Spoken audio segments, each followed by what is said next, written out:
4-foot corsair, Bristol corsair I'm on. We've got the entire deck ripped out, or we did, most of which has been sealed up with the Vinicel coring. I'm about to get glass. Before I did this section here, last night I filled the entire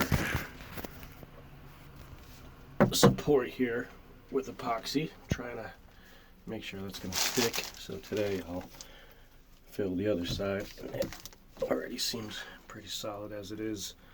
And then I'm going to glass over this whole area to kind of connect it. And then I can throw my coring on. Also today I'm going to get into the anchor locker, which has been a problem drying from the front. Turns out there was actually a hole in the plastic up there.